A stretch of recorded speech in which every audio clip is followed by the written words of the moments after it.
తెలంగాణ గడ్డపై జన్మించిన మరో ప్రతిభావంతుడు అంతర్జాతీయ వేదికపై దేశ కీర్తి పతాకాన్ని ఎగురవేశారు. ప్రముఖ ప్రవాస భారతీయుడు ఉదయన్ నాగరాజు తొలిసారిగా బ్రిటన్ హౌస్ ఆఫ్ లార్డ్స్ కి ఎన్నికై చరిత్ర సృష్టించారు. ఈ సందర్భంగా న్యూఢిల్లీలో ఏర్పాటు చేసిన ప్రత్యేక అభినందన సభలో బీఆర్ఎస్ వర్కింగ్ ప్రెసిడెంట్ కేటీఆర్ పాల్గొని ఉదయన్ నాగరాజును ఘనంగా సన్మానించారు. ఢిల్లీలో వైభవంగా జరిగిన ఈ సన్మాన కార్యక్రమంలో కేటీఆర్ ఉదయన్ నాగరాజుకు శాలువా కప్పి పుష్పగుచ్చం అందించి హృదయపూర్వక అభినందనలు తెలిపారు.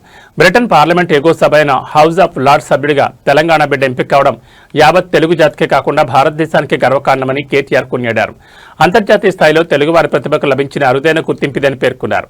ఈ విశిష్ట సన్మాన కార్యక్రమంలో రాజ్యసభ సభ్యులు వద్దిరాజు రవిచంద్ర, దివికొండ దామోదరరావు, మాజీ మంత్రి ఎమ్మెల్యే గుంటకండ్ల జగదీష్ రెడ్డి మరియు పార్టీ సీనియర్ నాయకుడు జాన్సన్ నాయక్ తదితరులు పాల్గొన్నారు.